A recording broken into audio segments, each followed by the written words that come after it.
Welcome back to Studio 90 Extra Time, and as we promised, Carlos is already laughing at me. We're here today with U.S. Captain Carlos Bocanegra. Yes. That is the biggest cheer we've had from our studio audience thus far in South Africa. And the boo birds. Oh, there's some boos there too? All right, we're going to start out talking about your switch from England to France. You become a fixture at Rennes in Ligue 1. Thank you very much. My French, that's all I know in French. But how's the experience been for you? Good. I enjoyed my time in England for 4.5 years, and the switch to France has been great.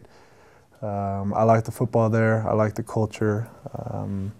You know, off the field, the food is fantastic, so it's been a good experience. What's been the most difficult thing to get used to besides the language, or has it been the language?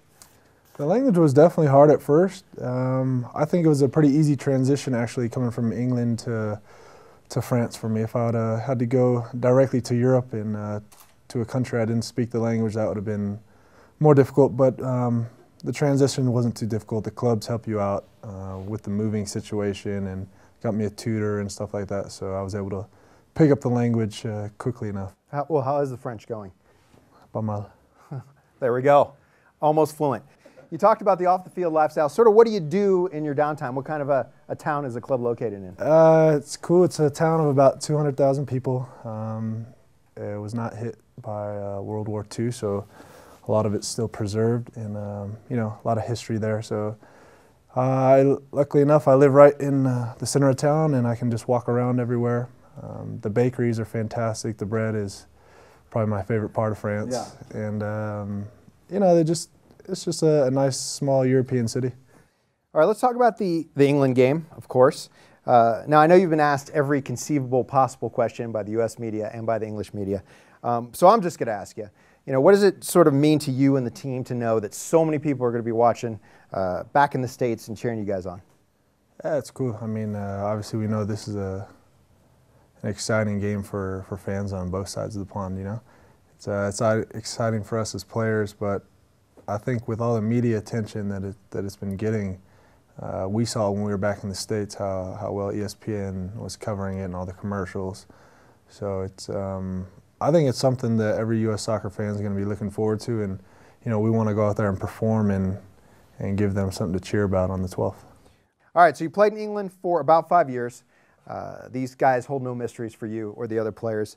You know they obviously have talented players, but what has been the focus for the U.S. team in the final week before the World Cup opener? I think the biggest focus for us has been just concentrating on ourselves and make sure we have our game plan down and, putting our game plan into effect.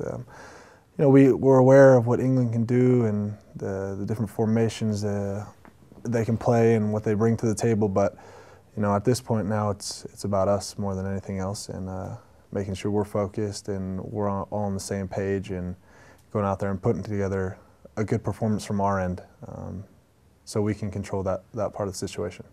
Now, this is your second World Cup, and obviously you're very focused on your matches, your group matches, but how much do the players, on the off days, sit and watch all these other games and become sort of fans of the World Cup? Yeah, it's great. I remember last time in Germany in 2006, everybody would kind of migrate towards the training room and they had the games going on, and you're watching the other players and the excitement's building, so it's a pretty cool feeling once the tournament actually starts, and it's how widely publicized and widely viewed it is around the world, and being able to be a part of it, and it's a pretty incredible feeling. Well said. Now let's go way back to your high school days. You also played football, American football. What position did you play? I played receiver, defensive back, and did the kicking. Linebacker. He was kicking. That makes sense. Now, in looking over your teammates, there's some bigger guys, some fast guys. Who do you think would make the best American football player? Did you say bigger guys? There's a few bigger guys in our studio audience. Bigger like big boned or tall? That's up to you to determine about who would make the best American football player. You can give a couple guys on the U.S. World Cup team. Well, if they hadn't shown soccer, I might be able to break it down by position. Demerit is definitely not the quarterback. We've seen his gum throwing ability on the bus. I think Guzano would probably make a good defensive end. Marcus, Definite. probably nose tackle, center. For sure. We saw DeMarcus whipping some balls. He could run the option a little bit, maybe. It'd be like a Antoine Randall L-esque. Well, we're glad you and your teammates chose soccer over football. We got a great World Cup team here in South Africa. We're not done with you yet. When we come back, we'll have some Twitter questions for Carlos, and we'll have a very special Captain's Edition of the Back Four quiz. Just so you know, we got an inordinate amount of Twitter questions from women today. I have no idea why. We'll be back on Studio 90 Extra Time.